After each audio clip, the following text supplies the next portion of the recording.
Olá, tudo bem com você? Está começando o MPTV, o seu canal de comunicação com o Ministério Público da Paraíba. No programa de hoje, você vai ver uma reportagem sobre o esforço concentrado promovido pelo NUPAR, o Núcleo de Promoção da Paternidade Nome Legal, para entregar as certidões de nascimento com o nome do pai aos responsáveis por crianças e adolescentes que foram atendidos pelo MP. Também vai saber que medidas foram adotadas pela Promotoria de Pocinhos para criar o Conselho de Segurança do município, além de ver uma matéria sobre a reunião com diversos órgãos sobre a transposição das águas do Rio São Francisco. No estúdio, vamos receber o promotor de Justiça, Márcio Gondim. Ele vai falar sobre o trabalho que vem sendo desenvolvido pelo Ministério Público e Tribunal de Justiça da Paraíba para cumprir a meta 2017 da ENASP, a Estratégia Nacional de Segurança Pública. Essa meta trata do julgamento de crimes dolosos contra a vida. Fique com a gente, o MPTV está no ar.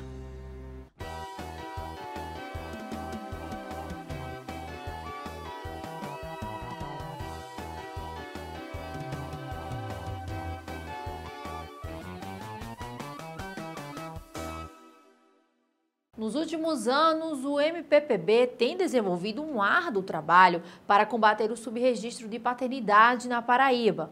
A seguir, você vai ver o que o NUPAR está fazendo para finalizar esse processo de reconhecimento, a entrega das certidões averbadas com o nome do pai da criança ou do adolescente atendido ao seu responsável. Esta pilha de documentos é apenas uma parte dos 280 processos de reconhecimento de paternidade e averbação do nome do pai na certidão de nascimento de crianças e adolescentes paraibanos que foram instaurados nesses últimos meses pelo NUPAR, Núcleo de Promoção da Paternidade Nome Legal do Ministério Público Estadual.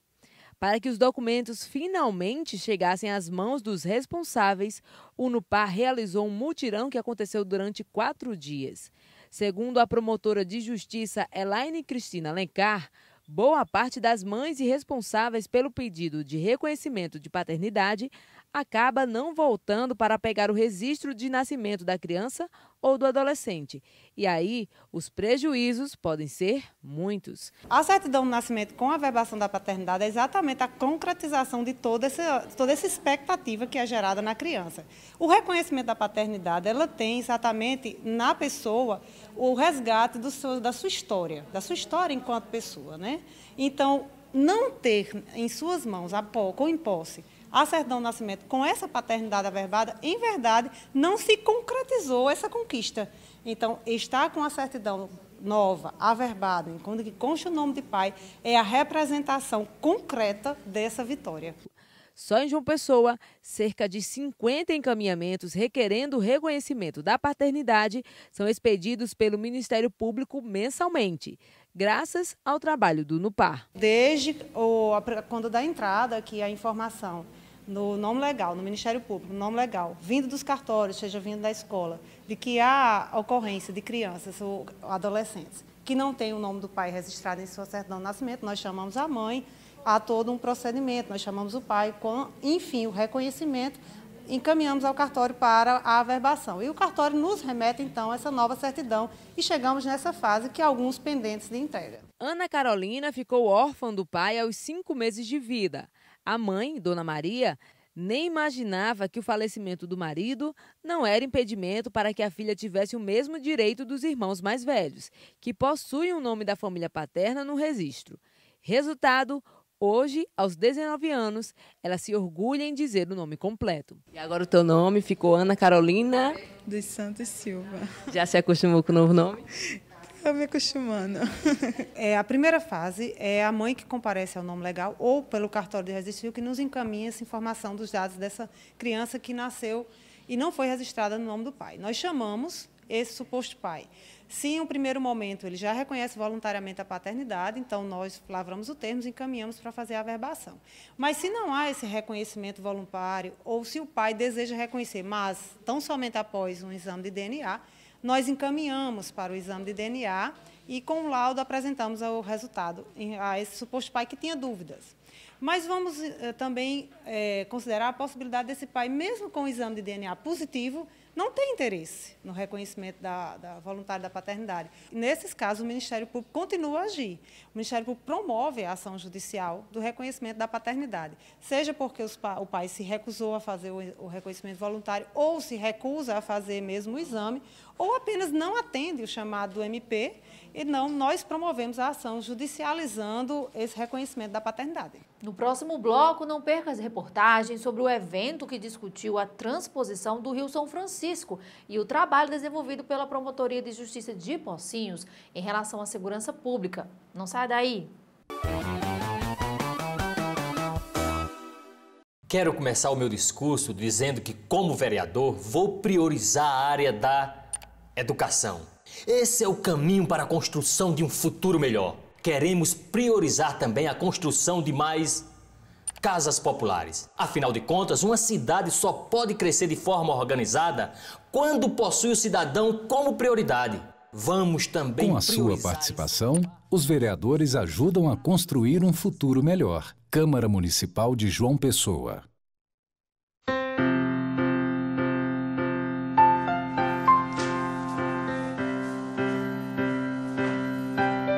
O que passa pela Câmara fica para você. Câmara Municipal de João Pessoa.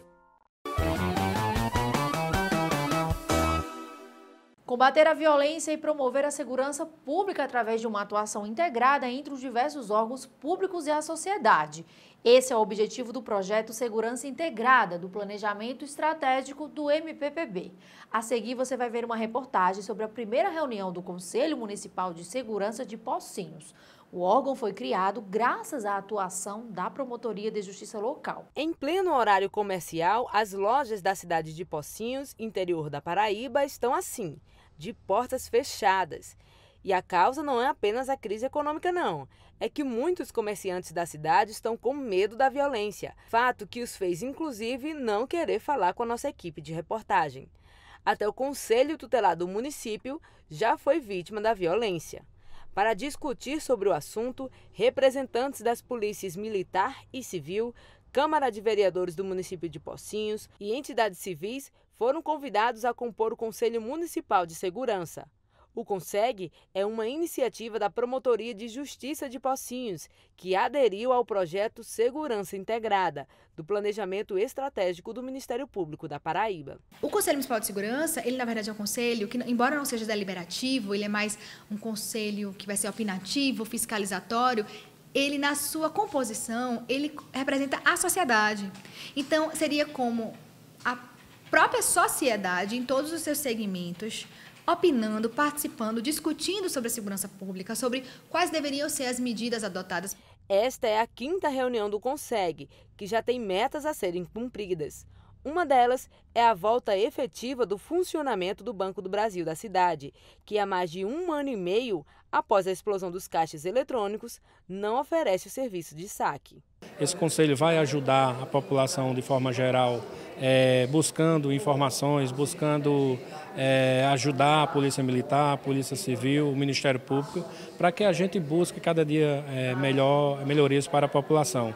Então, uma das ações importantes é o policiamento ostensivo. Sabemos das limitações da Polícia Militar, da Polícia Civil, mas também buscar com o Poder Executivo um projeto que já está sendo implantado, já está sendo criado de monitoramento através de câmaras para ajudar não só a Polícia Militar, mas ajudar também de forma geral a população para que a gente identifique esses bandidos, né, entre aspas, para que evite esses assaltos e violência por nossos pocinhenses. Para este representante da OAB, o envolvimento do Ministério Público com a instalação do Conselho Municipal de Segurança de Pocinhos traz força à iniciativa, que em breve dará bons frutos ao município. Estamos deliberando atuações e situações que, com o apoio da Polícia Militar, do Ministério Público e de outros órgãos de combate ao crime, efetivamente vão trazer uma melhoria. A gente sabe que a situação da insegurança pública é muito mais profunda do que isso, até questão de educação. Entretanto, o desenvolvimento de algumas atividades por parte do Poder Público Municipal, estadual, utilizando-se da Polícia, do Ministério Público e de organismos locais, com certeza irão dificultar a atuação de pessoas que tenham objetivos criminosos na cidade. A promotora de Justiça de Pocinhos, Fabiana Miller, explica que o Ministério Público participou efetivamente das primeiras reuniões do Conselho com o objetivo de fixar metas. Agora, o papel do MP será o de acompanhar as ações desenvolvidas.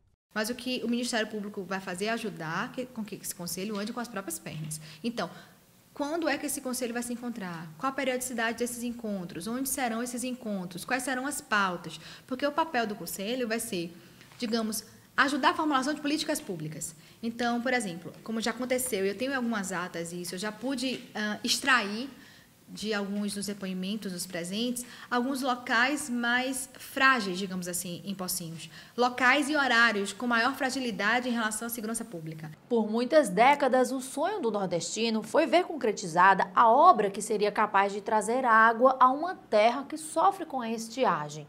A seguir, você vai ver uma matéria sobre o evento promovido pelo Ministério Público com diversos órgãos governamentais para discutir as obras de transposição das águas do Rio São Francisco. Quase 8 meses após a entrega das obras do eixo leste da transposição do Rio São Francisco, no município de Monteiro, membros do Ministério Público promoveram uma reunião com representantes da Secretaria de Infraestrutura Hídrica do Ministério da Integração Nacional para tratar do andamento das obras restantes e somar esforços para que a construção seja entregue dentro do calendário proposto. Foi uma reunião de explanação do Ministério da Integração sobre a situação da transposição do Rio São Francisco. Uma reunião também onde chamamos entidades parceiras, a exemplo da AESA, DENOX, e de representantes do Ministério Público Federal, Ministério Público do Trabalho e dos Ministérios Públicos de Pernambuco, Rio Grande do Norte e Ceará, para iniciarmos um trabalho conjunto, objetivando fortalecer a atuação dos Ministérios Públicos e dos órgãos estaduais nessa obra importantíssima, sobretudo para a região Nordeste, que é a transposição do Rio São Francisco. Na sala de sessões da Procuradoria-Geral de Justiça do MP da Paraíba, um dos diretores da Secretaria de Infraestrutura Hídrica do governo resgatou os aspectos históricos da transposição e falou também do prazo de conclusão das obras do eixo norte e a finalização do eixo leste. O Ministério, no ano de 2017, priorizou o caminho das águas para atender o mais rápido possível a cidade de Campina Grande. Tanto é que em abril, no começo de abril, conseguiu chegar com a água no açude de Boqueirão. Mas as obras não foram todas completas. O Ministério deixou sem fazer algumas obras de infraestrutura, como passarelas, pontes, passagens molhadas e várias outras obras que precisam ser feitas e que estão sendo feitas nesse momento. A previsão de conclusão dessas obras é no final de março de 2018, podendo ir até um pouco mais além. Durante a reunião também foi destacada a importância da atuação do Ministério Público da Paraíba junto a outros órgãos para viabilizar o andamento das obras do eixo leste do Velho Chico, entregues no início de março deste ano, na cidade de Monteiro, interior da Paraíba. A passagem do Velho Chico pela Paraíba beneficiou mais de 4 milhões de cidadãos residentes em 168 municípios do estado. Campina Grande foi um deles. Poucos meses após a inauguração do eixo leste, a cidade saiu do racionamento, fato que levantou discussões sobre o assunto. Mas, segundo o diretor-presidente da AESA, João Fernandes da Silva, não há dúvidas que tirar a Rainha da Borborema do racionamento hídrico foi uma boa solução. O caso do racionamento em Boqueirão, ele foi feito a partir da ANA, da AESA e da CAGEPA, que é a distribuidora d'água. Tudo isso é feito, calculado, tecnicamente, utilizando os modelos produzidos pela nossa academia ou pelas universidades do mundo inteiro. Daí porque tudo que foi dito aconteceu. Razão porque quando o manancial tinha 8,2, nós resolvemos determinar a suspensão do racionamento. Por quê? Porque havia água suficiente. E mais do que isso, porque quem garante hoje segurança hídrica para a urbe, para as cidades, é a transposição das águas do São Francisco, independente dos mananciais. Os mananciais passam a ser meros reservatórios. Na reunião, representantes do governo federal falaram sobre a fase dos trechos da transposição, dos projetos socioambientais para minimizar os impactos negativos e fortalecer os impactos sociais da obra e sobre entraves como a falta de saneamento básico nos municípios, o furto de água e o uso de canais e reservatórios da transposição como balneários por parte da população, o que tem provocado problemas como a degradação ambiental e afogamentos, principalmente de crianças.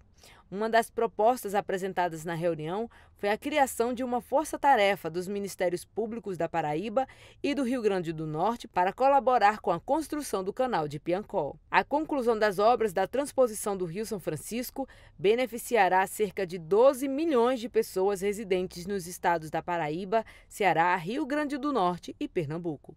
No próximo bloco, não perca a entrevista com o promotor de justiça Márcio Gondim. Ele vai falar sobre o trabalho que o MP e o TJ estão realizando para cumprir a meta ENASP 2017, que versa sobre o julgamento de crimes dolosos contra a vida. Não saia daí! Pode falar, pode chamar. Cultura, saúde, mobilidade, justiça, segurança, trabalho, respeito, educação, sustentabilidade. Queremos escutar você e fazer mais pela nossa cidade. É eficiência, transparência e compromisso. É a Casa do Povo. Câmara Municipal de João Pessoa. O lugar para a sua voz falar mais alto.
Nesta edição, recebemos em nosso estúdio o promotor de justiça Márcio Gondim, que coordena a ENASP, a Estratégia Nacional de Justiça e Segurança Pública do MPPB. Ele vai falar sobre essa estratégia e sobre o mutirão que está sendo feito no primeiro tribunal do júri na capital, no mês de outubro. Promotor, seja muito bem-vindo ao nosso estúdio. Muito obrigado pelo convite e para tentar aclarar à população e os colegas sobre a estratégia que se passa neste mês no primeiro tribunal do júri da comarca da capital. Promotor, vamos começar a entrevista explicando aos telespectadores o que é ENASP e por que ela foi criada. A ENASP, na realidade, como você falou, a Estratégia Nacional, visa fazer uma interação transversal entre o Conselho Nacional de Justiça, o Conselho Nacional do Ministério Público, para adotar políticas públicas no combate à criminalidade, estabelecendo metas de segurança pública na Federação, no Brasil, tanto pelo Ministério Público, bem como o Poder Judiciário. A ENASP funciona tanto junto ao Poder Judiciário, bem como junto aos Ministérios Públicos dos Estados e o Ministério Público Federal. A cada ano, a ENASP tem promovido metas a serem alcançadas no país e nos estados. Quais são os fatores que influenciam a escolha dessas metas? Não, as metas são instituídas através de reuniões dos conselhos e cada ano existe meta no âmbito do Ministério Público e no âmbito do Poder Judiciário. Já tivemos metas acerca do inquérito policial, tivemos metas já tratando do crime de homicídio.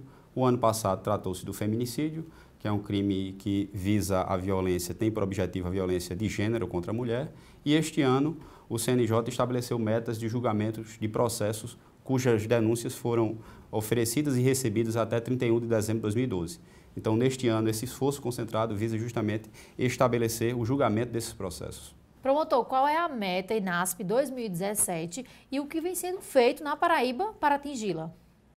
Pois bem, como eu falei agora há pouco, o fim, o escopo, o objetivo desta meta é julgar os processos com denúncias oferecidas e recebidas até 31 de dezembro de 2012. Então, estabeleceu-se um corte temporal, que foi justamente o final do ano de 2012, e essas denúncias já recebidas, o que visa a meta é dar solução a esses processos, que os processos sejam já processados e julgados.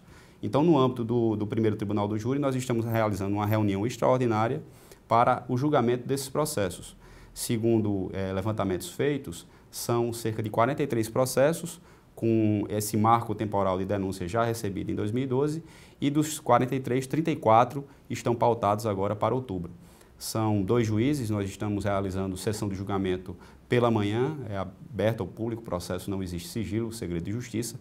Qualquer pessoa, qualquer cidadão do povo que deseje ir pode comparecer ao plenário do júri e verificar o julgamento. E esses processos estão realizando de forma simultânea. Então, nós temos 2 plenários com julgamento. Pela manhã, a partir das 9 horas da manhã, um plenário funcionando no 5º andar e outro funcionando no 1º andar do Fórum Criminal da Comarca da Capital, com participação de promotores de justiça, defensoria pública, a advocacia através da OAB e, logicamente, o Poder Judiciário, que designou 2 juízes para participar desses julgamentos. Promotor, todo homicídio é julgado pelo Tribunal do Júri? Bem, o Tribunal do Júri, por assento constitucional, lá no artigo 5º, inciso 38, ele tem obrigação, ele tem por definição constitucional julgar os crimes dolosos contra a vida, tentados ou consumados. E aí nós englobamos o crime de homicídio, que é o carro-chefe dos crimes dolosos contra a vida, infanticídio, aborto, induzimento, instigação ao suicídio, sejam eles consumados ou tentados, mas não apenas estes. É possível, em alguma hipótese, um crime doloso contra a vida ser cometido juntamente com outro crime. E aí esse crime será dito crime conexo. Então, o Tribunal do Júri haverá uma via de atração para o crime que lhe é conexo e também será julgado pelo Tribunal do Júri. Por exemplo, é um crime de homicídio e outro crime de estupro. Então, no júri haverá o julgamento do crime de homicídio e também haverá o crime de estupro também julgado pelo Tribunal do Júri. Não é comum isso acontecer, mas é possível, sim, em um tribunal do júri julgarmos um crime doloso contra a vida juntamente com outro delito. Neste mês de outubro, o primeiro Tribunal do Júri da capital está realizando um esforço mais concentrado. Por quê e como está sendo feito esse trabalho? Pois bem, aqui na capital, como é do conhecimento, nós temos 2 tribunais do júri, o primeiro e o segundo tribunal do júri. Cada tribunal do júri tem sua reunião ordinária, que conforme a previsão da lei orgânica do judiciário, a previsão mês de julgamentos, em que nesse mês nós teremos algumas sessões de julgamento. Neste mês de outubro não seria pauta ordinária do primeiro tribunal do júri. Então marcamos um mês de reunião extraordinária em que foi pautado cerca de 34 processos para julgamento. Os processos são julgados de segunda a quinta-feira, pela manhã, por volta das 9 horas, inicia o julgamento. E o julgamento tem horário para começar, não tem horário para terminar. Foram 2 juízes designados, Dr. Márcio Galdino e doutora Shirley Abrantes, e além dos promotores titulares do primeiro tribunal do júri, alguns promotores se inscreveram, porque nessa etapa o Procurador-Geral de Justiça, Dr. Francisco Seraf, determinou a abertura de um edital e, através de critérios objetivos, promotores de justiça do Estado poderiam se inscrever para participar da meta ENASP. E desta feita, 7 promotores de justiça se inscreveram e estão realizando esses julgamentos lá no primeiro tribunal do júri e de forma simultânea no 1º andar e no 5º andar do Fórum Criminal. Esses júris são abertos ao público? Sem dúvida, os processos criminais, via de regra, são processos públicos, salvo se o Poder Judiciário tenha, a pedido de uma das partes ou de ofício, decretado o sigilo do processo. Mas o processo é público. Então, qualquer pessoa, qualquer cidadão do povo que queira assistir no júri é possível. E outrora, em tempos mais remotos, em cidades do interior, o júri chegava a ser uma atração para aquele povo. Os júris, os plenários do júri eram lotados de transeuntes, de pessoas da cidade que viam, né, o povo julgando o povo, porque o júri ele tem essa característica. São 7 homens e mulheres de bem que representam a sociedade local e vão julgar seu semelhante conforme os fatos que são apresentados pelo Ministério Público e também debatidos pela defesa. Promotor, para finalizar nossa entrevista, gostaria que o senhor dissesse o que o Ministério Público espera ao final desse trabalho. Bem, o Ministério Público, como sempre, é um soldado da lei, um guardião da Constituição. É uma função essencial à administração da justiça. O promotor de justiça, quando ele acusa, ele não acusa por deleite pessoal, ele acusa convencido de um processo, convencido das provas que ali constam. Diferentemente da defesa, o promotor de justiça ele não tem a obrigação de pedir a condenação. Ele é livre e soberano para, analisando o processo, pedir conforme sua íntima convicção, conforme seu conhecimento do processo, conforme seu conhecimento técnico. Então, quando o promotor acusa, o promotor está acusando conforme o que ele viu do processo e o que ele conhece das provas. É possível o promotor pedir condenação e é possível o promotor de justiça pedir absolvição. Nós não somos acusadores contumazes que acusamos por acusar e temos a obrigação de acusar, não é assim. Então, pela própria acepção da palavra do Ministério Público, do promotor de justiça, ele vai ali promover justiça. E a justiça ela é promovida com condenação ou com absolvição. Então, que a população tenha esse conhecimento que quando o Ministério Público vai em juízo debater a sua convicção, não é uma convicção pessoal, é uma convicção que consta do processo. E esperamos que a justiça, nesses julgamentos, sejam feitas, a justiça seja realizada e, na acepção de Ulpiano, dar a cada um o que é seu, e na acepção de um paraibano ilustre, que era Flósculo da Nobre, que dizia que a justiça é um horizonte na paisagem do direito, que esse horizonte seja atingido com o julgamento, com a justiça feita e a justiça em andamento, que o Tribunal do Júri é assim. Promotor, muito obrigada pela sua participação. Nós que agradecemos, estamos sempre à disposição para aclarar a nossa atuação do Ministério Público e a atuação em especial neste instante no Tribunal do Júri. O MPTV termina aqui. Outras informações sobre a atuação do Ministério Público paraibano você encontra no portal www.mppb.mp.br. Até o próximo programa.